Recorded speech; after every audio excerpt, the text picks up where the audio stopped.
Praise the lord. మన పక్కన ఎవరైనా మనం కష్టంలో ఉండేటప్పుడు కొంతసేపు ఉంటే బాగుంటుంది అని అనిపిస్తుంటుంది కదా. అది ఎంతసేపు ఉంటే బాగుంటుంది? కేవలం 8 నిమిషాలు.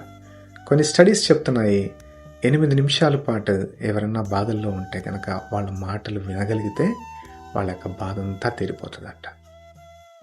They feel lighter and lighter. కానీ ఈ రోజుల్లో అటువంటి మనుషులు దొరకట్లేదు. నిన్నుగా అర్థం చేసుకొని ఓపిక్గా వినేవాళ్ళు దొరకట్లేదు. కేవలం 8 నిమిషాలు షేర్ చేసుకోవడానికి ఎవరు దొరకట్లేదంటే నమ్ముతారా? ఎంతోమంది అటువంటి కంపానియన్ లేకుండా మరి వాళ్ళ జీవితాలను కోల్పోతున్నారంటే నమ్ముతారా?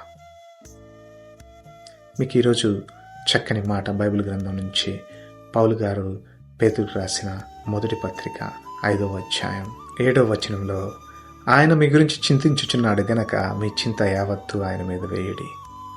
Caste all your burdens on him because he cares for you. మనం ఎవరి కోసం ఎదురు చూడక్కర్లేదు. మనుష్యులు దొరకచ్చు, దొరక్కపోవచ్చు, వినొచ్చు, వినకపోవచ్చు. కేవలం కొంతకాలమే ఓపిక ఉండొచ్చు.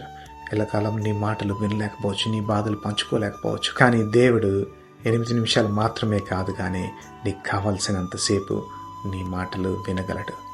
ఆయన కొంచెం సేపు ఉంటానని చెప్పట్లేదు, కానీ మీ చింత యావత్తు ఆయన మీద వేయడి అంటున్నారు. మరి ఈ దినాన మీరు ప్రార్థన చేయండి. ప్రార్థన అంటే దేవునితో మాట్లాడటం, దేవుని సన్నిధిలో ఉండడం. మీరు కళ్ళు మూసుకొని మీ యొక్క బాధంతా ఆయనకు చెప్పి ఏడవండి, మాట్లాడండి. Prayer is a personal connection between you and God. It should be private and honest. అలా చేసినప్పుడు మీ యొక్క భారం అంతా తగ్గిపోతుంది.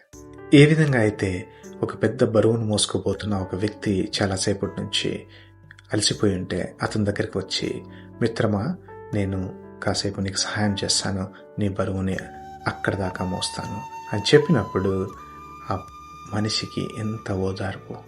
ఆ బరువుని అతని భుజం మీద నుంచి తీసివేసినప్పుడు ఎంత రిలాక్సింగ్గా ఉంటాడు.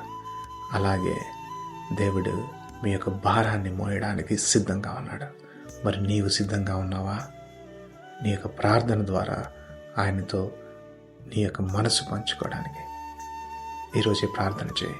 అటువంటి బలహీన హృదయాలన్నిటి గురించి మరి దేవుడు ఈరోజు ఈ మాట పలుకుతున్నాడు. నీ భారం అంతా దింపుకో. దేవుడు మిమ్మల్ని దీవించునుగాక.